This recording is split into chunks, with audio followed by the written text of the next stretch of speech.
À l'entrée du collège catholique Jean Tabi, cette chapelle vous accueille. Un chef-d'œuvre sorti de terre en 2013, un an après la prise de fonction de la révérende sœur Anastasie Bekono. Elle remplaçait alors à la tête du collège la révérende sœur Kobi Angèle Bilo, appelée à d'autres responsabilités après 10 ans de service. Je suis enseignante de français formée à l'École normale supérieure de Yaoundé.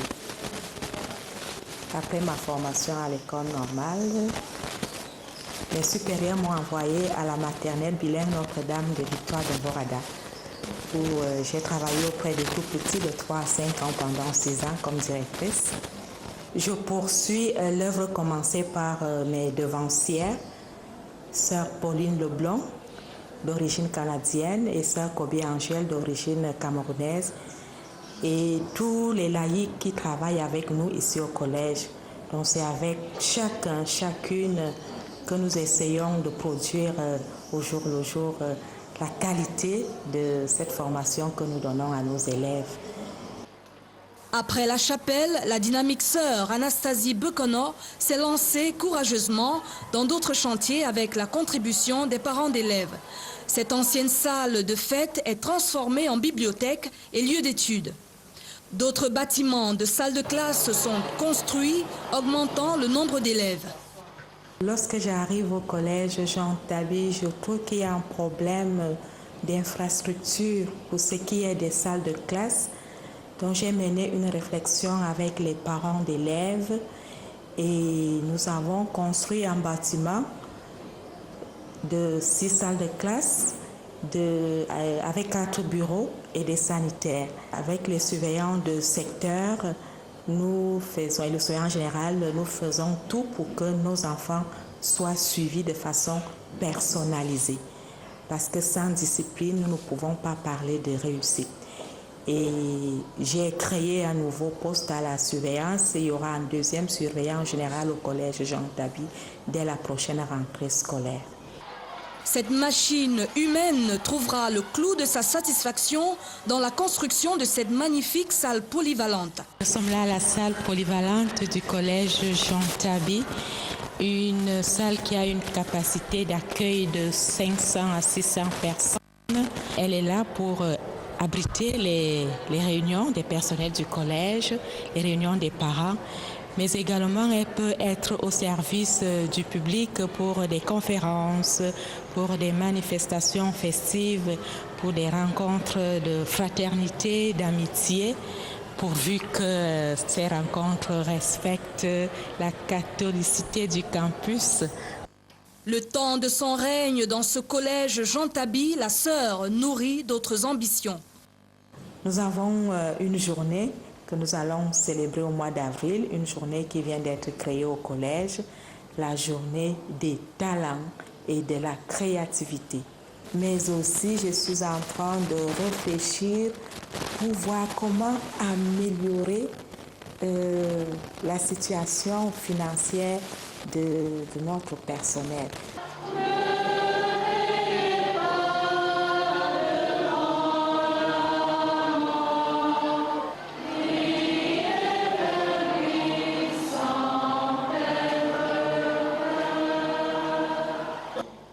Cette fille de la région du centre ne connaît pas l'échec.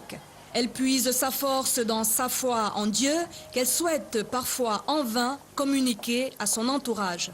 La première difficulté que je rencontre, c'est de constater qu'au niveau de la foi, nos familles, j'ai pas envie de dire ont baissé les bras, mais il y a comme une démobilisation des parents pour l'accompagnement chrétien religieux de leurs enfants. Nous avons construit une chapelle au sein du collège. Je souffre toujours de voir des enfants qui se disent chrétiens et de surcroît chrétiens catholiques jouent pendant que nous sommes à la messe. Donc le Seigneur, la présence du Saint-Sacrement, le vécu de l'Eucharistie dans leur campus ne leur dit absolument rien. C'est une souffrance pour moi. Quoi qu'il en soit, dans sa loge, non loin du collège, elle trouve repos et recueillement au début et à la fin de chaque journée, en compagnie de 5 autres sœurs de la congrégation des servantes du Saint-Cœur de Marie. Je m'épanouis au jour le jour et je suis convaincue de l'appel du Seigneur. Le Seigneur m'a vraiment appelée à sa suite comme consacrée pour être signe dans ce monde, signe de l'amour de Dieu, signe de son visage miséricordieux. Et voilà, je suis épanouie, je ne regrette pas. Au-delà de ses obligations professionnelles, la sœur consacre son temps à accompagner les autres dans leur vie quotidienne. À mes sœurs femmes de se réaliser là où elles sont comme femmes, avec toute la dignité que cela comporte, d'avoir la crainte de Dieu, d'élever les enfants, nos enfants, leurs enfants, dans la crainte de Dieu, qu'il y ait des séances de réconciliation, des démarches de réconciliation, de pardon dans nos familles, nos villages, nos quartiers, dans notre pays, dans le monde. Main de fer dans un gant de velours, la révérende sœur Anastasie Beconan n'est qu'au début d'une belle aventure dans ce collège Jean Tabi, classé premier des établissements secondaires ces 2 dernières années.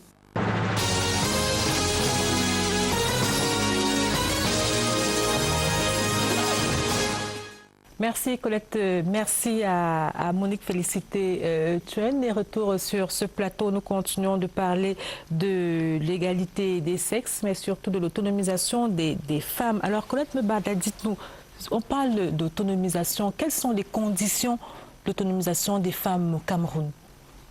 Ce que je peux dire, c'est que déjà, quand on voit le concept d'autonomisation, il faut voir l'accès aux ressources, comme je l'ai dit tantôt, mais aussi le contrôle et l'utilisation de ces ressources. Et on constate chez nous que les femmes ont peut-être accès aux ressources, mais elles ne contrôlent pas ces ressources. Au niveau du contrôle, c'est vraiment la capacité à prendre les décisions appropriées pour l'utilisation de cette ressource. Si je prends l'exemple de la terre, il y a des femmes en zone rurale qui cultivent des espaces, qui cultivent des hectares de terrain. Mais la terre ne leur appartient. Soit c'est loué, soit c'est mis à disposition. Elles le peuvent, et le propriétaire peut venir du jour au lendemain dire que lui, il veut vendre son terrain. À ce moment-là, tout ce qui est planté est arraché et détruit. Donc, c'est pas seulement l'autonomie, c'est la capacité à prendre les décisions relatives à cette ressource. C'est ça qui est le problème de l'autonomie. Les femmes ont accès aux ressources. On met la terre à leur disposition, mais en réalité, elles ne prennent pas les décisions relatives. Bon, il y a cet aspect-là, mais il y a également cette question d'éducation. Il faut peut-être aussi mieux éduquer les femmes, mieux éduquer les hommes. Et ça, c'est un point essentiel de l'autonomisation des femmes. Ça commence par l'éducation, c'est-à-dire qu'il y a une part de responsabilité des parents qui, quand ils élèvent la petite fille. Je vais prendre l'exemple du travail en équipe qui est encouragé dans les organisations, le travail en équipe. On constate que dans les maisons, ce que va faire la petite fille, elle va laver les assiettes toute seule, elle va essuyer le sol toute seule, mais le petit garçon va jouer au foot avec ses camarades, ses copains. Et ils vont mettre en place des stratégies communes. Et à la fin, on va vous dire, oh, cette personne n'a pas confiance en elle-même, elle n'est pas suffisamment autonome. À quel moment on l'a aidé à développer ces compétences-là? Donc, c'est des questions qu'on doit se poser. Ça, c'est au niveau familial, au premier niveau où se bâtit des éléments comme la confiance en soi et l'estime de soi. Mais alors, ce que vous décrivez là, est-ce que ce n'est pas également dû, Madeleine, même, est-ce que ce n'est pas dû à nos sociétés qui sont des sociétés patriarcales? J'aimerais revenir sur l'appropriation des ressources. On est autonome, tel que le disait Mme Bara, en ayant la même mise sur certaines ressources, mais sauf qu'elle s'est limitée essentiellement à la ressource terre. c'est pas la seule ressource communautaire qu'on a dans un pays. Il y a les ressources qui sont gérées par l'État, l'appareil d'État. Combien de femmes sont directeurs généraux des sociétés? Il n'y en a pas assez. Or, je crois qu'à partir de là déjà, elles partent avec un handicap pour prétendre à certains rôles de premier plan, notamment en politique. Il y a également la ressource formation qu'elles n'ont pas. Elles ne maîtrisent pas parce qu'elles ne sont pas formées. On va s'engager en politique sans être formé. Je veux bien qu'on produise des fascicules et qu'on dise le manuel pour la formation politique des femmes. Bien que je sois limitée dans la connaissance de ce sujet, ce n'est pas avec un fascicule là qu'on va former une femme en politique et qu'elle va pouvoir se battre bec et ongle face à ses compétiteurs. Non. Mais il faudrait qu'on revienne sur ce terme d'autonomisation. On veut l'autonomiser de quelle manière? Avec quels moyens? Avec quel levier? Quelles sont les étapes? Progressivement, il faudra passer forcément par la formation. Madame Bara, ici à CISA, heureusement, initié un programme de formation il y a quelques années qui consistait justement à mener les femmes à comprendre comment est-ce qu'on gère une carrière. Et c'est là que se joue un certain nombre de décisions. Vous n'allez pas rencontrer une jeune fille, là du coup vous allez sentir que non, ça c'est un bon produit en politique que je vais produire. Mais ça nous ramène à la question que je vous ai posée sur le caractère de notre société qui est patriarcale, parce que tout se fait à la base. Si au niveau de la base, le problème n'est pas résolu, ce n'est pas... Il y a des mesures correctives. Progressivement, la formation permet de corriger un certain nombre de choses. Il y a la formation, il y a justement cette capacitation qui peut permettre qu'à un certain moment, elle se découvre certaines aptitudes, certains talents et elle s'engage, pour peu qu'elle soit accompagnée. Alors, la gestion des carrières au féminin, c'est un programme qui, je vais dire qu'il est mort-né, parce qu'on a une seule édition, on n'a plus jamais entendu parler de ça à l'ISMP. Comment est-ce qu'on peut former des managers? On ne permet pas aux femmes de rentrer dans la gestion de leur carrière. Elles comprendraient un certain nombre de choses et elles s'engageraient plus librement et avec beaucoup plus d'assurance. Ça, c'est mon point de vue. Alors, je crois si vous permettez que j'introduise d'abord Dorothée. Dorothée, est-ce que vous pouvez... Comment est-ce qu'on peut comprendre, par exemple, qu'au niveau des écoles de formation, des grandes écoles de formation, qu'on retrouve des femmes, que ce soit à Polytech, et parfois elles sont de loin les meilleures, mais finalement sur le terrain, quand il faut s'exprimer, on ne retrouve plus ces femmes-là. Où est-ce qu'elles sont passées?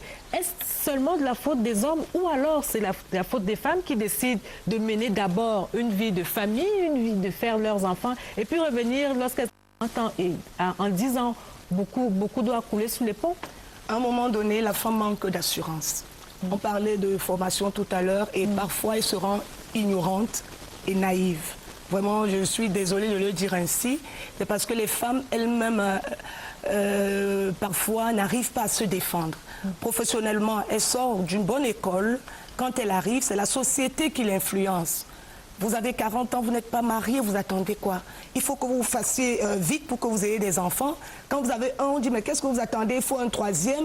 Et c'est la société qui vous influence. Et au moment où vous avez un challenge, vous avez en face de vous ceux qui sont de votre promotion, qui se positionnent naturellement. Parce qu'on dit que naturellement. la femme, c'est dans le mariage. Voilà, dans le mariage. Et après, on lui attribue la posture du sexe faible. Elle n'arrive plus à s'exprimer. Elle ne se forme pas. Elle est naïve. Et elle n'arrive pas à prendre les devants. Parce que comme le disait Colette tout à l'heure et Madeleine, quand une femme ne connaît pas ses droits, comment elle va prendre les devants? Elle ne prendra pas les devants parce que quand elle viendra et qu'elle est ignorante dans un domaine, les autres vont l'engloutir. Elle ne pourra même pas s'exprimer. Et les femmes entre elles-mêmes, à un moment donné, ne cèdent pas, elles ne s'entraident pas. Tout à fait. Christophe, on dit également que la femme est une louve pour la femme. Peut-être, mais avant cela, je crois qu'il faudrait qu'on ait un débat juste et qu'on remette les choses... Vous estimez que le débat n'est pas juste? Il n'est pas juste parce qu'on regarde les choses sous un prisme très, très, très déformant de mon point de vue. Le problème des inégalités, des discriminations et tout ça, il existe, personne ne peut le nier, mais on ne doit pas tout généraliser. Les hommes qui vont en politique, il n'y a pas une fontaine où ils vont puiser de l'argent pour aller en politique. Ils n'ont pas d'autres endroits, ils vont dans les écoles. Il n'y a pas de discrimination au niveau des accès dans les grandes écoles au Cameroun. Il n'y a pas, en tout cas, vis-à-vis de la femme. Mais peut-être qu'au moment... Quand vous voyez le nombre de personnes qui doivent compétir pour accéder dans les grandes écoles, il y a ce problème. Elle a soulevé le problème des maternités. C'est un problème problème réel. Peut-être que par rapport à cela, il faudrait voir ce qui se passe ailleurs. Que la femme partage, par exemple, si une femme qui accouche, elle ne fait pas l'enfant seule, donc elles doivent partager le congé de maternité. Et ça signifie que ça préserve un peu les chances au niveau de l'évolution. Si vous permettez, vous êtes trois sur le plateau. Peut-être 2 ans avant de faire une famille. Oui, tout à fait, que vous ne soyez pas.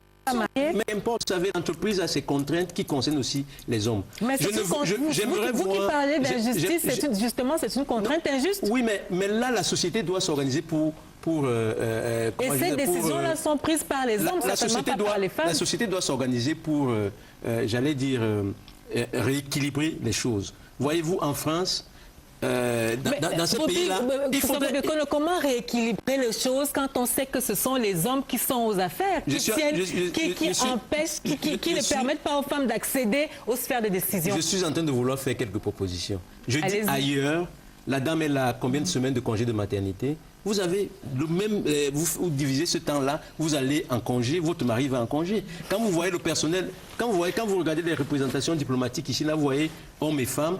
Et c'est à tour de rôle. L'un a une position de responsabilité pendant que l'autre on va revenir à vous. On va revenir à vous. C'est très très important. Je vous promets qu'on revient à vous. Juste le temps pour nous, de marquer une autre pause. Et pour le premier focus de cette édition, nous recevons le coordonnateur scientifique du Forum international sur la prévention des atteintes à la fortune publique. Il s'appelle Antoine Ndontou. L'écoutons.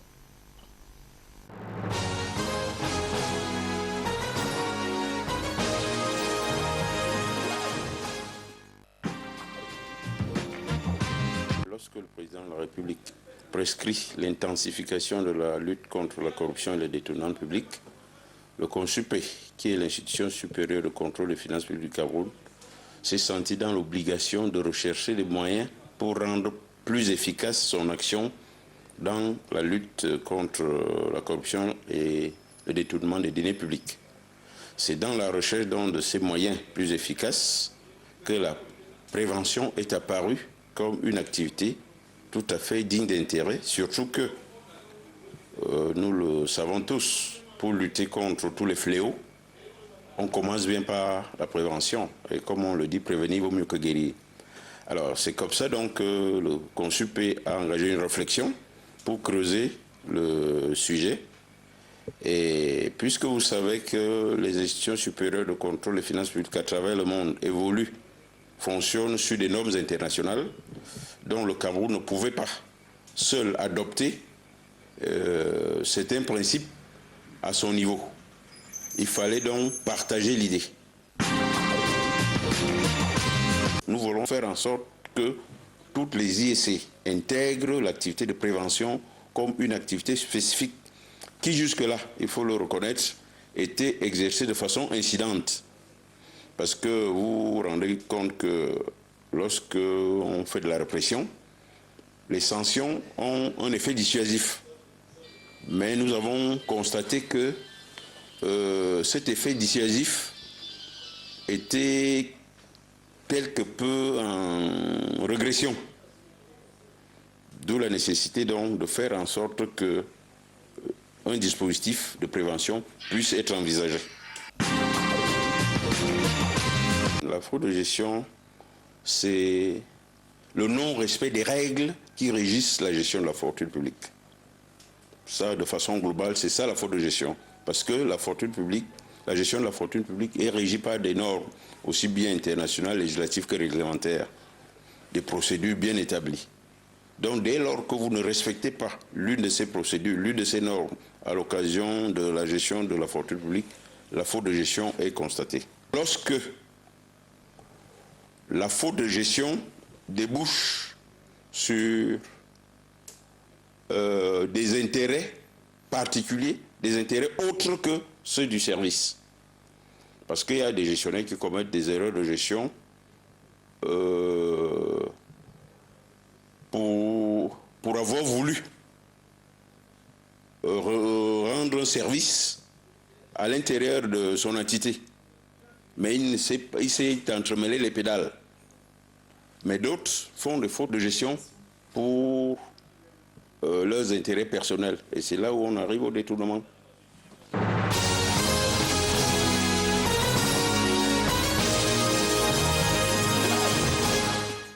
Retour sur le plateau de scène de presse, retour sur le débat donc. Alors, Christophe Bobeko, vous parlez de... faisiez quelques propositions. Oui, je disais qu'il faudrait penser à équilibrer les choses. Et ça demande une implication, j'allais dire, de toutes les institutions qui décident, c'est-à-dire l'Assemblée nationale, le gouvernement qui doit proposer des lois, par exemple. Il y a quelque chose qui entretient la discrimination ou les déséquilibres qu'on observe entre l'homme et la femme. Quand vous voyez ce qui se passe dans les partis politiques où il y a, j'allais dire, des organisations des femmes, pourquoi des organisations des femmes? Pourquoi? Hein? Est-ce que ce n'est pas une manière d'entretenir le fait que la femme est... si une femme a la capacité, il y a quelques-unes qui ont réussi à... En fait, elle ne sert qu'à gonfler les rangs du parti et à élire le président. À partir de ce moment-là, vous voyez, comité central, les hommes sont les plus nombreux, bureau politique, enfin... Quand les grandes décisions se prennent, les femmes sont à l'extérieur et font de l'animation, pendant que les hommes sont à l'intérieur pour prendre les grandes décisions. Et au-delà de cela, je crois que les femmes doivent être beaucoup plus offensives. Quand vous allez dans les facultés de droit, vous trouvez plus de femmes que d'hommes. Et il serait donc normal, vous avez donné un indicateur là par rapport à la proportion des titres fonciers qui sont détenus par les femmes. 4% ça ne s'explique pas. Lorsque vous allez, si vous avez acquis votre terrain ou bien vous êtes, comment je vous dis ça, pas tous les mécanismes qu'on connaît pour l'acquisition des terres, vous allez, vous faites votre dossier et je ne vois pas une discrimination dans un bureau, j'allais dire du cadastre ou bien des domaines pour qu'on vous délivre le titre foncier. Il faudrait que des gens posent des actes et tout ça pour que la société constate que la société avance avec les femmes. Que les femmes soient plus offensives, comme vous l'avez dit. Qu'on parle moins et qu'on pose plus d'actes. Alors, être offensive, Colette Mbala, c'est peut-être aussi savoir bien jouer sur les deux tableaux, c'est-à-dire mener sa carrière professionnelle et mener une vie de famille presque irréprochable, allier les deux vies. Je dois dire que c'est ça vraiment le problème des femmes, c'est-à-dire qu'elles doivent être en même temps concilier vie professionnelle et vie familiale. C'est-à-dire qu'elle doit être une bonne mère, une bonne épouse et une bonne professionnelle, les trois. Souvent, il y a des conflits. Quand les enfants sont en bas âge, les femmes sont presque indisponibles. Et du coup, on a pas mal de stéréotypes. C'est pour ça que les gens ont du mal à engager des femmes. Elles se disent, ah, elle aura 3 mois de congé, 2 mois de congé, l'enfant sera toujours malade. Il y a plein de stéréotypes qui sont... Et c'est elle qui doit amener l'enfant à l'hôpital, oui, papa est toujours occupé. Donc, quand les enfants sont en bas âge, c'est vrai que les femmes sont presque indisponibles au bureau. Du moins, elles ne sont pas aussi présentes que les hommes. Et lorsqu'elles ont fini de faire des enfants... Quand les enfants deviennent grands, c'est-à-dire qu'à la mi-carrière, autour de la quarantaine, elles reviennent au bureau, mais souvent elles oublient qu'elles ont accusé 10 ans de retard et qu'elles doivent, à la limite, retrousser les manches et mettre des bouchées doubles. Donc c'est ça, mais il y a aussi le problème de la société. Il faut savoir que une femme mariée est plus valorisée qu'une femme célibataire. Donc, ce qui veut dire quoi? Et vous l'avez dit, au niveau des écoles, elles sont même majeures. Elles sont premières, mais elles disparaissent, après on ne les voit plus, vous l'avez dit.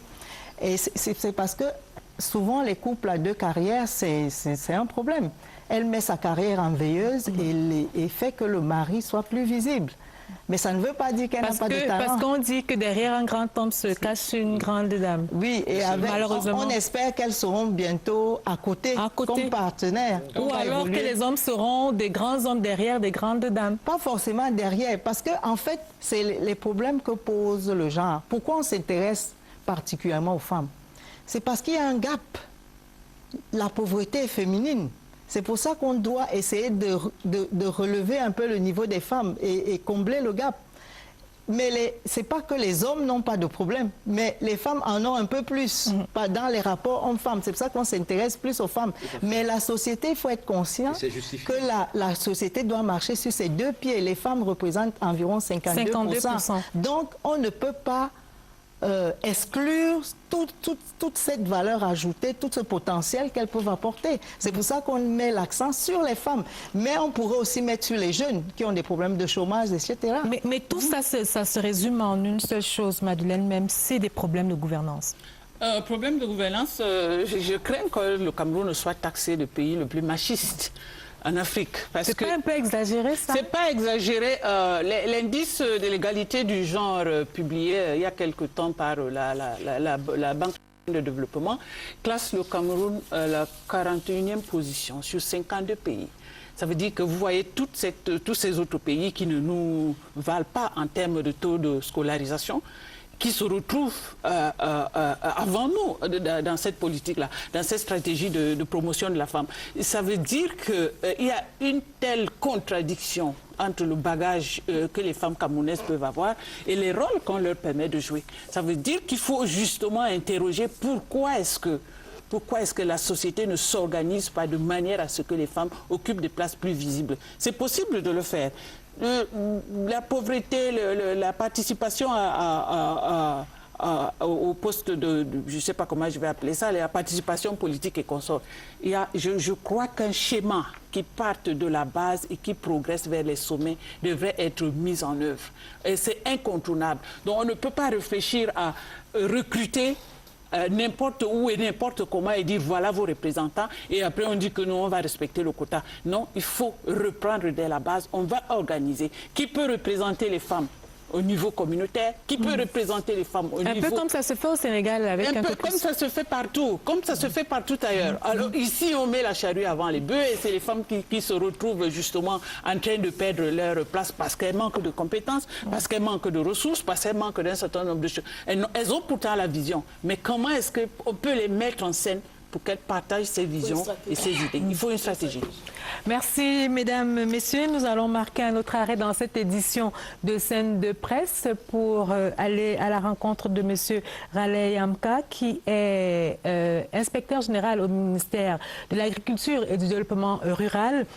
L'État qui paye ses dettes vis-à-vis des producteurs de semences de maïs. Près de 2 milliards de francs CFA ont donc été débloqués pour payer les arriérés de 2013 et de 2014. Nous en saurons plus en écoutant monsieur l'inspecteur général au Minader dans ce deuxième focus de Scène de presse.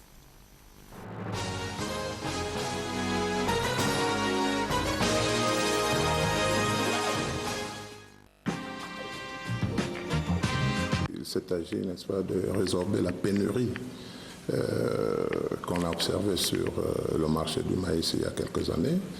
Et le gouvernement, à travers le ministère de l'Agriculture, a envisagé, n'est-ce pas, de multiplier les semences parce qu'on a constaté que les semences qui étaient utilisées pendant les périodes de pénurie étaient de mauvaise qualité. Donc le ministère a décidé, n'est-ce pas, de mettre en place une opération qui consistait à multiplier les semences à haut rendement et de bonne qualité. Et c'est dans ce contexte donc un contrat a été signé, n'est-ce pas, avec les professionnels de la multiplication. Alors l'opération consiste à leur donner des semences au départ, ils les multiplient et le ministère les rachète pour les mettre à la disposition des producteurs. Dans le cadre du rachat, donc, le ministère a récupéré les semences et avait mis en place un montage financier qui permettait de prendre, n'est-ce pas, en compte toutes ces semences. Mais malheureusement, ce montage n'a pas été bouclé et donc on s'est retrouvé avec des arriérés parce que les ressources n'étaient pas suffisantes pour pouvoir payer les quantités de semences qui ont été produites par des multiplicateurs. Après vérification, n'est-ce pas, de l'effectivité de la dette, le ministre de l'Agriculture et du Développement rural a signé des décisions qui correspondaient donc au montant dû aux créanciers et la coordination du projet a procédé, n'est-ce pas, à l'établissement des ordres de virement. Et je dois vous dire qu'à l'heure qu'il est, tous les ordres de virement ont été établis, c'est-à-dire 10 ordres de virement pour les multiplicateurs de 2013 et 148 ordres de virement pour les multiplicateurs de 2014. Et tous ces ordres de virement d'un montant de presque 2 milliards, n'est-ce pas, ont été déjà déposés au niveau de la Pairie générale du Trésor. Et si ces dossiers sont traités avec diligence, j'oserais dire que d'ici quelques jours, n'est-ce pas, les créanciers devraient constater que leurs comptes ont été crédités. Vous savez, le maïs joue un rôle très important dans la sécurité alimentaire. Alors c'est un aliment de base, n'est-ce pas, dans la nutrition d'une bonne partie des Camerounais. Et c'est un aliment de base aussi pour l'alimentation animale. Et comme pour exemple, je dois vous dire que dans l'alimentation de la volaille, le maïs représente 70% de l'aliment. Et en plus de cela, n'est-ce pas, c'est un intrant important dans les agro-industries comme la brasserie. C'est dire le rôle important, n'est-ce pas, que joue le maïs dans tout le processus d'alimentation.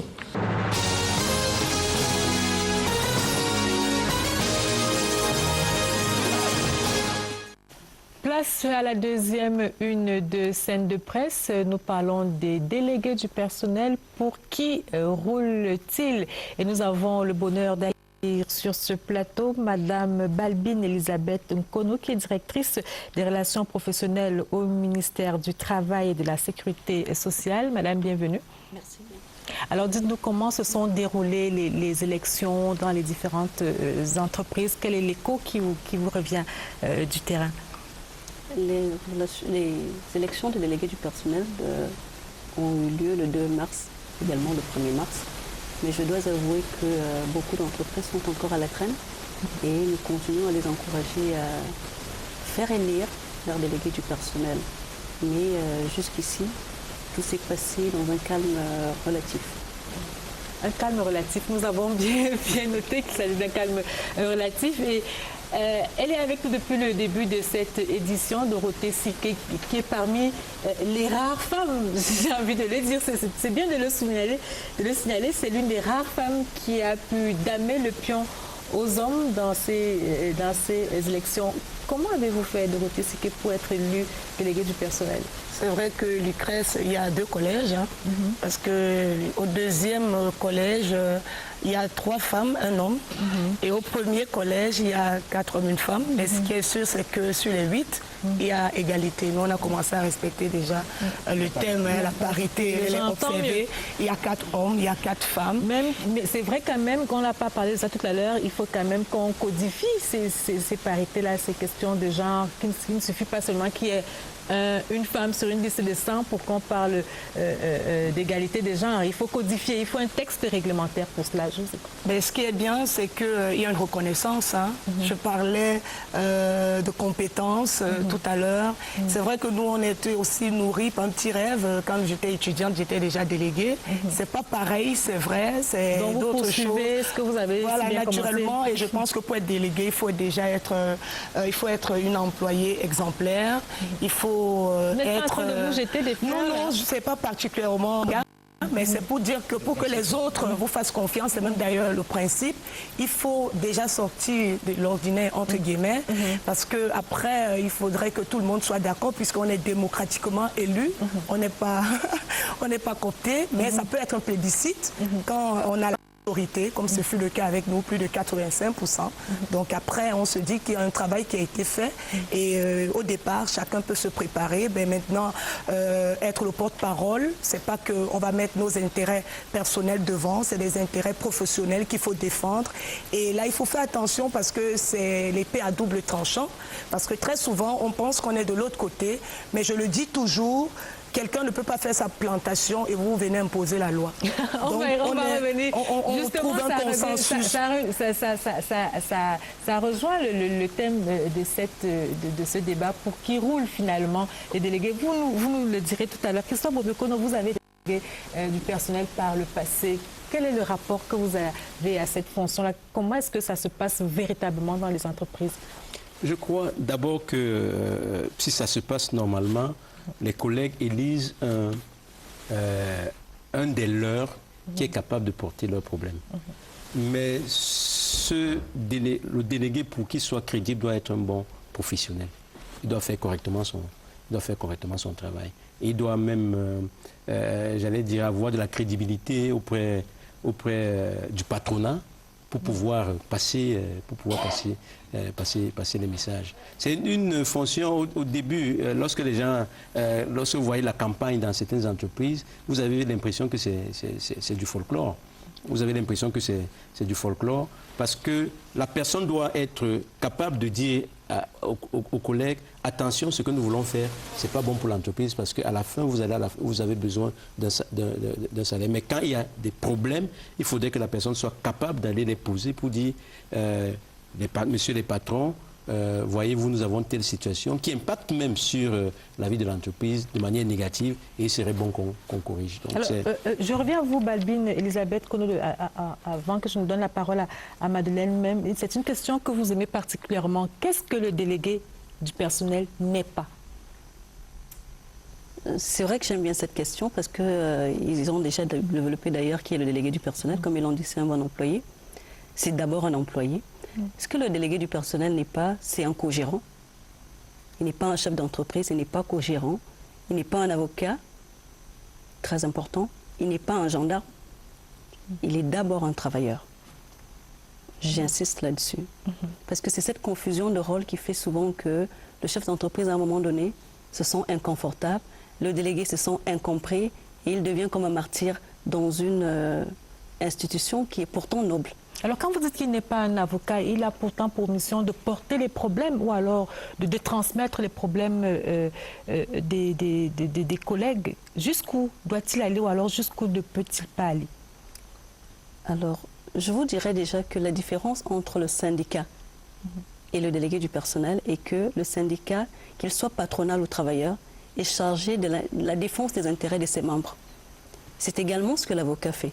L'avocat défend son client. Or, le délégué du personnel est appelé à une certaine objectivité puisqu'il doit prendre en compte l'intérêt de l'entreprise, mais également l'intérêt de ses pairs. Donc, il doit garder tout le tact qu'il faut et trouver l'équilibre dans ces différents intérêts. Alors, Madeleine, même, vous avez été en service à la CRTV pendant un certain nombre d'années. Quel est le souvenir que vous avez des délégués du personnel? Est-ce que vous avez eu besoin d'eux un jour? Est-ce qu'ils ont été à la hauteur? Je dirais que c'est difficile que le délai de grâce pour un délégué du personnel dépasse 2 ans. Ce n'est pas pour effrayer Madame Siké, mais le délai de grâce dépasse rarement 2 ans parce qu'il aura déçu entre-temps tout ce qui aspirait à un certain changement, que ce soit de leur statut et surtout de leurs conditions de travail.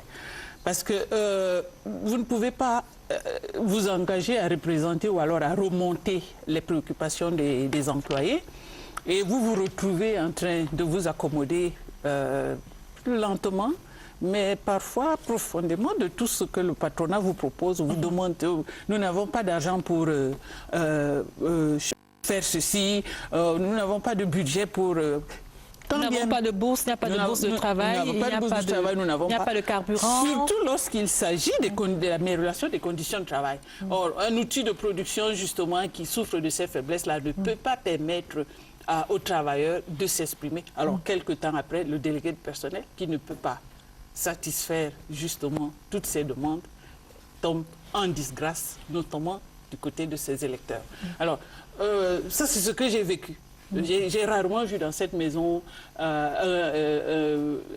une équipe de délégués aller jusqu'à la fin avec la même popularité qu'au moment où on les élisait. Mais les journalistes sont difficiles, de manière générale. Oh, heureusement que vous êtes journaliste. Oui. Est-ce que le problème, c'est les journalistes? C'est pas seulement chez les entreprises de presse, vous avez... la plupart des travailleurs sont des cadres et qui sont presque tous indépendants les uns des autres. Vous voyez, ça se... Le problème, c'est l'incompréhension de la mission déléguée. Voilà, ça pose un problème. Lorsque vous parlez le langage de la vérité à un collègue, il se dit non, c'est parce que le patron lui a tourné la tête. Vous comprenez? Et vous vous retrouvez par moments dans des situations où le délégué perd j'allais dire, de sa crédibilité auprès de ses collègues, simplement parce que le patron aussi a travaillé avec, lorsque le patron a travaillé avec certains travailleurs, vous dit voilà, votre collègue il fait ça, il fait ceci, il fait ça. C'est une position qui n'est pas confortable du tout. Dorothée, est-ce que vous n'avez pas l'impression parfois que les patrons veulent avoir une main mise sur les délégués? Parfois, même avant les élections, il y a des émissaires qui vous disent bon, celui-là, c'est celui que le patron aimerait bien voir à ce poste de délégué. Ça arrive souvent. Ouais, parce que le débat est faussé dès le départ, hein, comme Balbine le disait. Quand on se met en position de co-gérant, on croit qu'on a tous les droits, on peut tout se permettre. Et on donne l'illusion aux autres qu'on peut amener des changements au coup de bâton magique, ce qui est impossible. On ne peut pas venir penser qu'on va, avec notre mandat, on va changer, on va augmenter les salaires, avec notre mandat, on va faire ci, on va faire ça, alors qu'il y a en face le patronat, il y a en face les décideurs. Donc ça doit se faire par négociation et c'est ce qui fausse un peu souvent le débat parce qu'au départ, on est dans un syndicat, justement, parce que pour être délégué, il faut être membre d'un syndicat. Les camarades parfois se trompent. Et ils pensent pas nécessairement, il y a aussi des candidatures indépendantes. Oui, il y a des candidatures indépendantes, ça c'est vrai, mais c'est pour dire au départ que c'est parce qu'on ne connaît pas exactement sa position. Quand on vient en voulant imposer et en pensant qu'on peut apporter les solutions magiques, ça ne peut pas donner, c'est toujours une explication. Et moi je dis, quand au départ, on sait qu'on doit amener tout le monde à avoir une vision qui est la vision de l'entreprise. J'espère, Madeleine, qu'est-ce que... Donc, ça sera pas... Non, Madeleine, ça ne sera pas faussé. Donc, c'est pour dire que si tout le monde est d'accord qu'il y a une ligne, parlant des journalistes, éditoriales qu'il faut respecter, on va rester dans la ligne. Mais une fois qu'on sera out of topic, hors de la ligne, même, ça va apporter un problème. Oui, et finalement, quand on sort... Tel que l'IPES l'a demandé, ce que j'ai vécu, c'est que certains délégués n'étaient pas... outillés, je veux dire, sur le plan professionnel pour savoir quels sont les problèmes qui se posent en termes de conditions de travail. Parce que les conditions de travail ne sont pas les mêmes pour un homme que pour une femme. Alors, essayez de... Mais là, il faut questionner leur élection. Comment ils sont arrivés là alors qu'ils n'avaient pas la pleine mesure des problèmes de l'entreprise? Mais c'est parce que les travailleurs eux-mêmes parfois ne connaissent pas leurs droits. Connaissent pas leurs droits et ça fait que ça remet sur la table justement cet autre aspect du syndicalisme. Parce que parfois, Madeleine, il y a rupture. C'est-à-dire, on est délégué, on est plébiscité, après on ne cherche plus à savoir ce que ça fonctionne, comment ça fonctionne. Voilà. On va s'arrêter une énième fois dans cette édition de Scène de presse pour aller revisiter un peu les journées de l'économie numérique organisées par le ministère des Postes. C'était cette semaine, le ministère des Postes et des Télécommunications.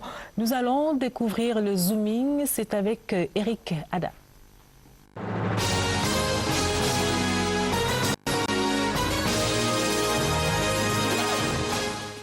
C'est un pas considérable dans le développement de l'économie numérique au Cameroun. La tenue des toutes premières journées nationales de réflexion sur cette question démontre combien le gouvernement camerounais veut assurer sa croissance numérique. Au gouvernement, des éléments pour élaborer une stratégie qui permettra véritablement de transformer en réalité ce que le chef de l'État a dit. L'économie numérique, c'est le défi du siècle. Sous la houlette du ministère des Postes et Télécommunications, ce brainstorming de 48 heures a réuni autour de la table plusieurs membres du gouvernement, des opérateurs publics et privés du secteur des télécommunications, ainsi que des experts et des consultants nationaux et internationaux. L'exposé inaugural du professeur Jean-Emmanuel Pondy a défini les éléments clés de l'économie numérique. Et dans ce domaine, la réussite de la jeunesse camerounaise est possible, c'est pas sorcier. Chez nous, très souvent, nous nous méfions des créateurs d'idées, des créateurs de concepts, et nous ne faisons pas toujours le lien, et c'est ça le plus grave, entre le succès et la quantité de travail qu'il faut pour atteindre ce succès.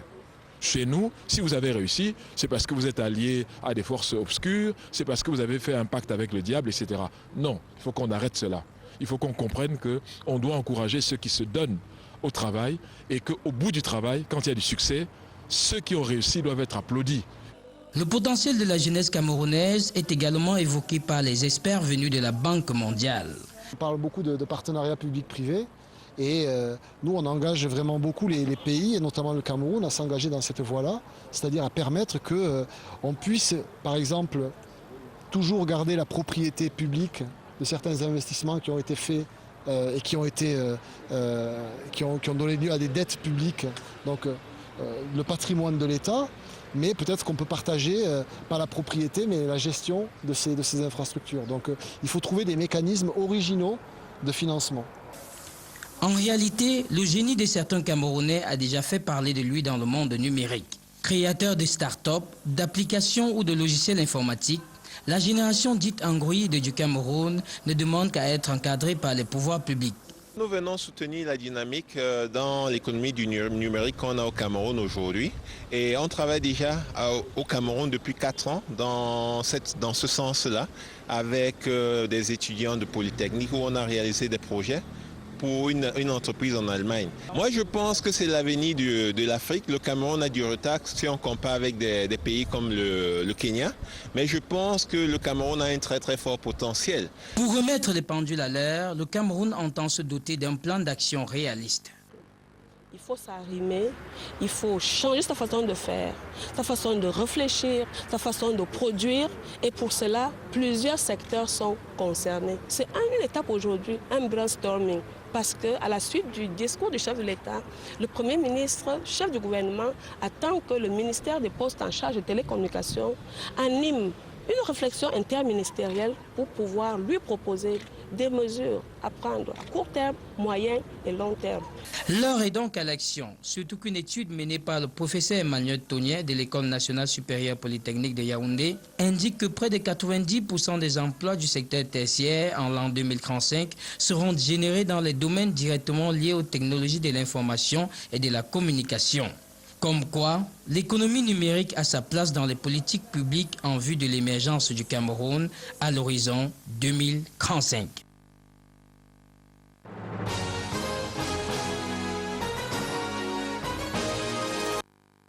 Merci Eric Ada. Et nous continuons de parler des délégués du personnel.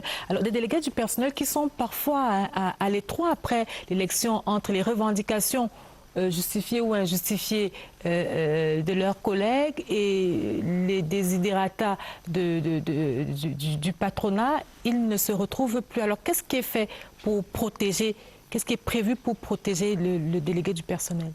Avant de vous parler de la protection déléguée du personnel, permettez-moi de rebondir sur l'intervention de Madame le délégué, qui est sur le plateau, et que je félicite d'ailleurs, pour dire que, comme vous l'avez remarqué tout à l'heure, elle a dit, pour être délégué du personnel, il faut être syndiqué.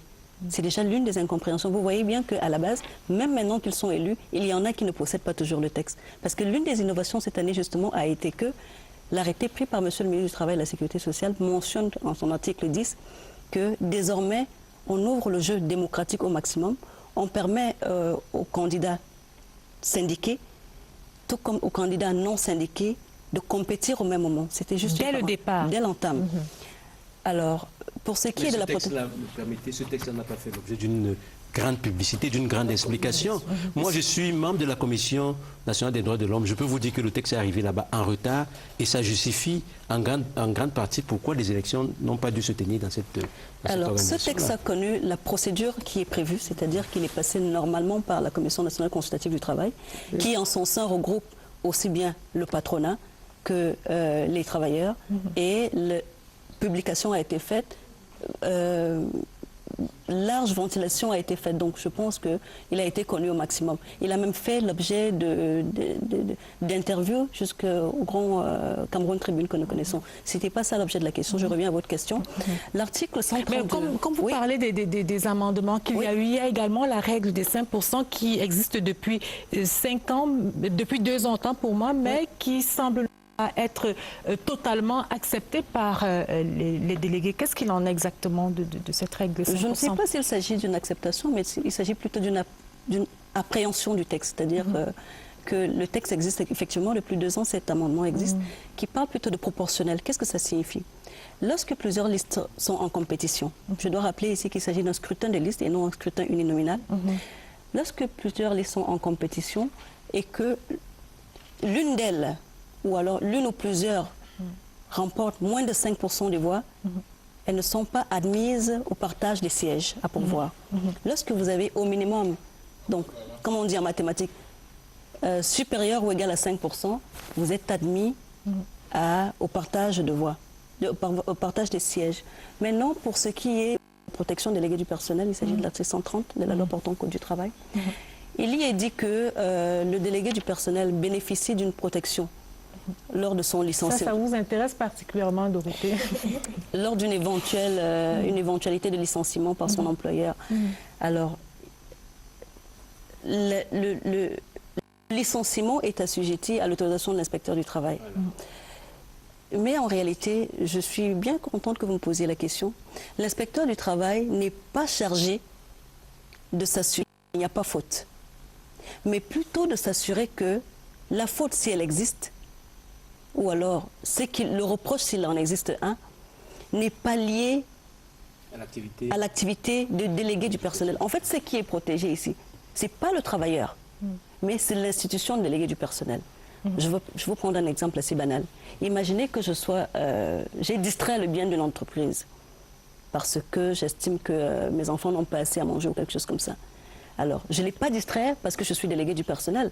Si l'affaire est portée auprès de l'inspection du travail, l'inspecteur est bien obligé de constater que l'employé lambda a distrait le bien de l'entreprise et autorisé le dit licenciement. Par contre, si parce que je suis délégué du personnel, j'ai exprimé les convictions de mes collègues, l'employeur estime que j'ai trop de zèle, effectivement, à ce moment-là, l'inspecteur du travail va s'opposer en disant non, ce travailleur ne peut pas être licencié parce que le motif qui lui est reproché a trait à son activité déléguée du personnel.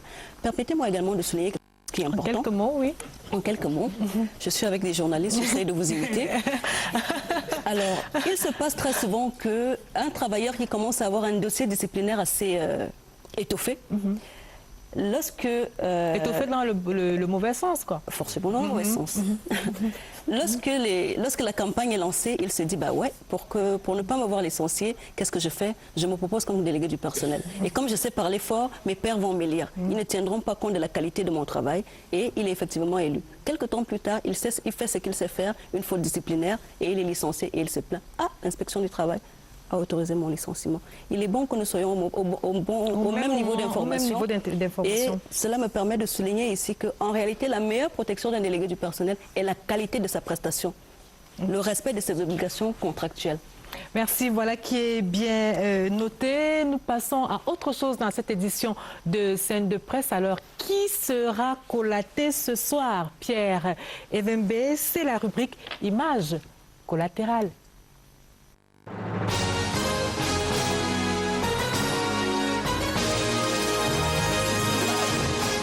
Chers affidés de Scène de Presse, Images collatérales, votre rubrique inattendue, inhabituelle, intermittente. Et ne l'oubliez pas, je suis de près ce que l'actualité a fui de loin, de très loin. Lucrèce, vous voulez savoir qui va être collaté ce soir? Lucrèce? Lucrèce?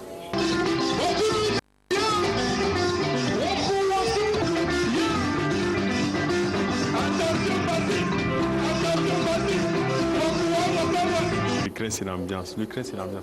Okay. Lucrèce, vous voulez savoir qui va être collaté ce soir? That's the question. Madame Ba-Acha Neformundam Rose Ngwari, ministre déléguée à la présidence chargée du contrôle supérieur de l'État. The right woman at the right place. Elle connaît bien ce domaine. À chacune de ses sorties, elle est toujours bien entourée par ses collègues du gouvernement, que ce soit au forum, sur les atteintes à la fortune publique ou au village. C'est une dame qui chante bien.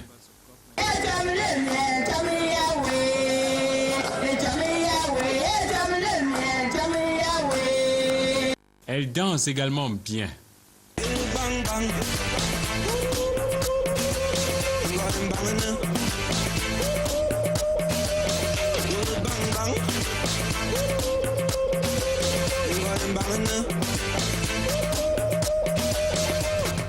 Même si sa collègue Jacqueline Kounga-Bessike, qui la soutient, n'arrive pas à l'imiter.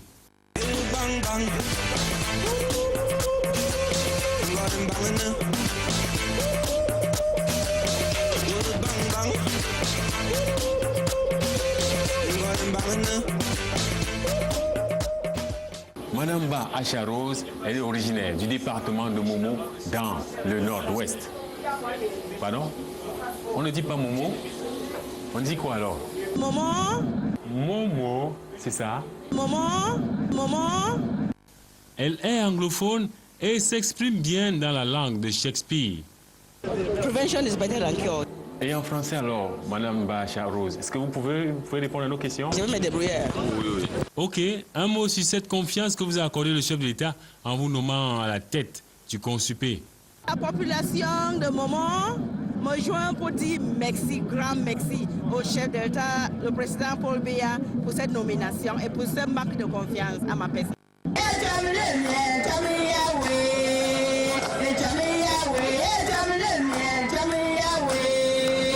Qu'est-ce que la Momo dit alors? Il y a un appel? Le président de la République a la Momo en cœur. Donc nous tous, on est derrière lui, on s'aligne derrière lui pour la future. Le futur, vous voulez dire? La future. Ok. Vive la future du Cameroun. Même ses frères et sœurs l'ont honoré, la noblissant avec son cher époux. Elle n'a pas été la seule personnalité à avoir reçu des attributs au nord-ouest. Et il y a le faune Henry III. Les ancêtres ont décidé que c'était lui. Les notables l'ont préparé. Il a été habillé. Et maintenant, il est prêt à rencontrer son peuple. Ladies and gentlemen, please welcome the biggest, the greatest faun, Henry III.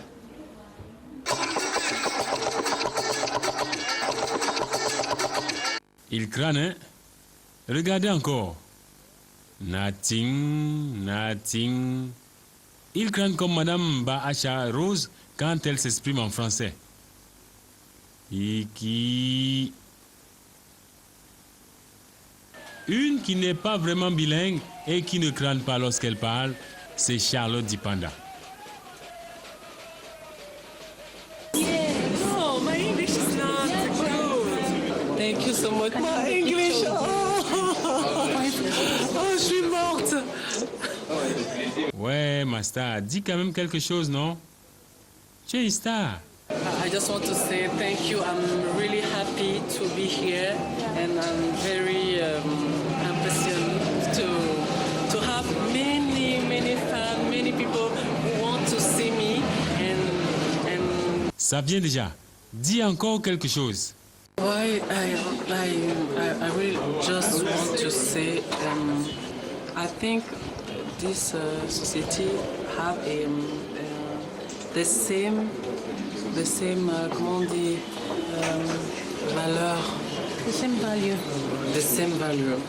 C'est presque ça. Voilà. S'il te plaît, dis encore une dernière chose. I just want to say, all Cameroonians, we have in our country a big society. We would do the, comment je peux dire ça, the real thing about people, pour que les gens soient bien dans leur vie au quotidien. Accompagner yes, accompagner the people, and I'm really happy to be with them. Voilà. Une dernière faveur, s'il te plaît, pour la dernière fois. Vas-y. Oh, my English is not good. My English. J'aimerais souhaiter une bonne fête aux femmes. La femme rurale, la femme urbaine et la femme du monde entier. J'aimerais quand même savoir, le ministre de la Santé publique, est-ce que c'est vraiment le sport qu'il est en train de faire là?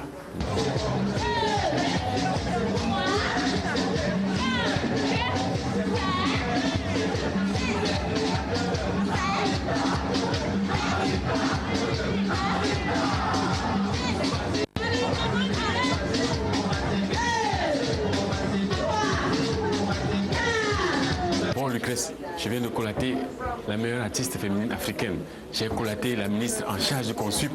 J'ai collaté le ministre de la Santé. C'est trop pour moi aujourd'hui là. Je vous laisse l'antenne, je m'en vais.